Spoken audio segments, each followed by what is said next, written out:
Hi friends, welcome to my YouTube channel Eco Unbox. আজি 12 September 2021. আজিৰ দা Hindu news পেপাৰখন মই এনালাইচিছ কৰিব লৈছোঁ। বাট এনালাইচিছ কৰাৰ আগতে আপোনালোকে যদি আজি মোৰ চেনেলটো নতুনকৈ চাইছে তেনেহ'লে প্লিজ মোৰ চেনেলটো ছাবস্ক্ৰাইব কৰি দিব। আৰু আপোনালোকক যদি আজিৰ নিউজ পেপাৰখনৰ PDF-টো প্ৰয়োজন হয় তেনেহ'লে ডেছক্ৰিপশ্যনত মই মোৰ টেলিগ্ৰাম চেনেলৰ লিংকটো প্ৰভাইড কৰি দিম। তাতে মই সকলোখিনি PDF শ্বেয়াৰ কৰোঁ। আপোনালোকে মোৰ টেলিগ্ৰাম চেনেলটো জইন কৰি ল'ব। আহকচোন আজিৰ ভিডিঅ'টো ষ্টাৰ্ট কৰোঁ।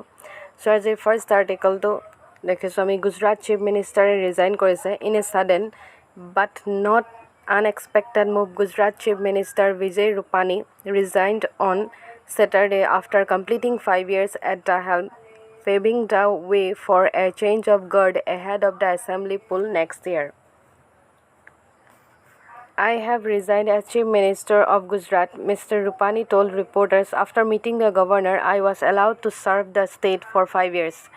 I have contributed to the development of the state. I will further do whatever is asked by my party. So ইয়াত আমি দেখিছোঁ গুজৰাটৰ চিফ মিনিষ্টাৰে ৰিজাইন কৰিছে। চ' ইয়াত ৰিপৰ্টাৰক কৈছে যে 5 years তেওঁ চিফ মিনিষ্টাৰ হৈ আছিলে। এতিয়া ক'ভিডৰ কাৰণে COVID-19ৰ ক্ষেত্ৰত তেওঁৰ অলপ অসুবিধাৰ সৃষ্টি হৈছিলে তাক টেকেল কৰাৰ। চ' এতিয়া কি কৰিছে ৰিজাইন কৰি দিছে। চ' ইয়াত এটা পিকচাৰ দেখাইছে। দেন ইয়াৰ পিছত নেক্সট ইম্পৰ্টেণ্ট আৰ্টিকলটো লৈ গৈছোঁ। নেক্সট আৰ্টিকলটো দেখিছোঁ আমি। নেক্সট আৰ্টিকলটোত কৈছে chief justice of India raises concern over backlog of criminal cases in Allahabad high court. So' Chief Justice of India N.V. Ramana on Saturday said the pendency of criminal cases in the Allahabad High Court was very worrying. I do not want to point any figures or lay any blame regarding the pendency in the Allahabad High Court relating to criminal cases, which is very worrying. I request the Allahabad Bar and bench to work together and cooperate to resolve this issue, Chief Justice said. So ইয়াত chief জাষ্টিছে concerned কৰিছে over backlog of criminal কেছেছৰ বিষয়ে। চ' ইয়াত সেইটোৱে দেখাইছে এইটো আৰ্টিকলত।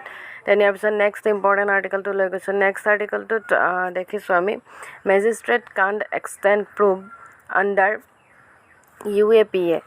চ' ইয়াত আমি mainly discuss কৰিম UAPA কি হয়। UAPAৰ ফুল ফৰ্ম হ'ব আনলফুল এক্টিভিটিজ প্ৰিভেনশ্যন এক্ট। চ' UAPAখন পাছ কৰাইছিলে 1967ত। ইয়াৰ এইমটো হৈ গ'ল at effective prevention of unlawful activities associations in India. Unlawful activity refers to any action taken by an individual or association intended to disrupt the territorial integrity and sovereignty of India. Under UAPA, both Indian and foreign nationals can be charged.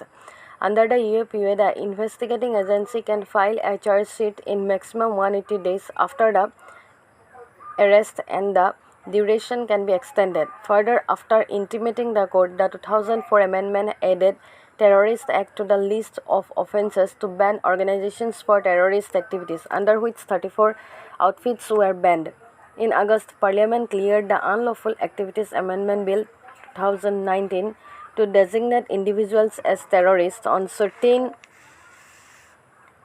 grounds provided in the Act. চ' এইটোৱে হৈ গ'ল UAPAৰ বিষয়ে। Then ইয়াৰ পিছত আমি next important আৰ্টিকলটো লৈ গৈছোঁ।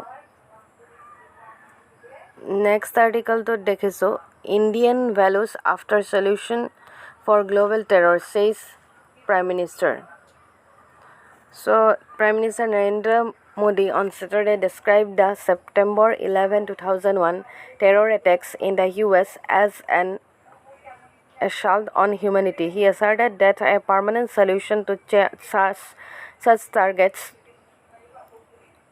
such tragedies can be found in the human values in India, as Swami Vivekananda had introduced into the world during his address at the Parliament of Religions in Chicago on the same day in 1893. Then ইয়াৰ পিছত আমি next আৰ্টিকলটো লৈ গৈছোঁ। Next আৰ্টিকলটোত ইয়াত এটা picture দিছে। পিকচাৰটো হৈ গ'ল Kaziranga national পাৰ্কৰ। চ' কাজিৰঙা নেশ্যনেল পাৰ্কৰ বিষয়ে আমি জানি থোৱা উচিত চ' ইট ৱাজ ডিক্লেয়াৰ কৰিছিলে নেশ্যনেল পাৰ্ক হিচাপে 1974ত and it has been declared a tiger reserve since 2007ৰ পৰা টাইগাৰ ৰিজাৰ্ভ হিচাপে ইয়াক চিনাক্ত কৰে and it was declared a UNESCO world heritage site in 1985 it is the home of the world's most one horn rhinos total national park আছে আছামত 7খন আৰু 2 নেশ্যনেল পাৰ্ক 2খনকৈ নেশ্যনেল পাৰ্ক এতিয়া এড কৰা আছে এখন হৈ গ'ল ৰায়মনা নেশ্যনেল পাৰ্ক এখন হৈছে কোকৰাঝাৰ আছে আৰু এখন দিহিং পাটকাই নেশ্যনেল পাৰ্ক এখন আছে ডিব্ৰুগড় তিনিচুকীয়া চ' ইয়াৰ পিছত আমি নেক্সট আৰ্টিকলটো লৈ গৈছোঁ নেক্সট আৰ্টিকলটোত দেখিছোঁ will the new scheme help textile industry এতিয়া এখন নতুনকৈ স্কিম লোৱা হৈছে সেই স্কিমখনে টেক্সটাইল ইণ্ডাষ্ট্ৰিক হেল্প কৰিব নাই সেইটো এটা কুৱেশ্যন হৈছে so' what has the government announced for the sector and will it help manufacturers to catch up with the global players so' নতুন স্কিমখনৰ নাম হৈ গ'ল PLI production linked incentive 10 months after it first approved a production linked incentive scheme for the textile sector, the Union Cabinet cleared it on September 8 after the Ministry of Textiles incorporated suggestions from the industry. With a total budgeted outlay of 10,683 crore, the government has designed the scheme with a view to providing a big flip to the man-made fibers and technical textile segments of the industry. The scheme is aimed at promoting industries that invest in the production of 64 select products. The product lines include 40 in man-made fiber apparel, 14 in man-made fiber fabrics, and 10 technical textile segments or products. The investment period is 2 years, and the incentive will be paid for 5 years after the first year of post-investment operation. Then next important article to log. So next article to question what is the new framework to share financial data. The Reserve Bank of India launched the account aggregator framework aimed at making financial data more easily accessible. Under it, a number of fintech entities have been granted the license to operate as account aggregates. 8 large banks have also agreed to share various financial data about their customers with account aggregators. Then here next article to like so why is Nipah's return in Kerala a cause for concern. So here Nipah virus ki tar bikhoye discuss korim. So it is a zoonotic virus and it is transmitted from animals to human and it first broke out in Malaysia and Singapore in 1998 and 1999. It first appeared in domestic pigs and has been found among several species of domestic animals including dogs, cats, goats, horses and sheep.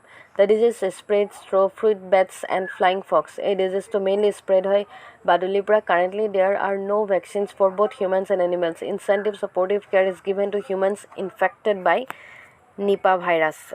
Then here next article to logo. So next article to Dekiswami. Panel urges more support for exporters.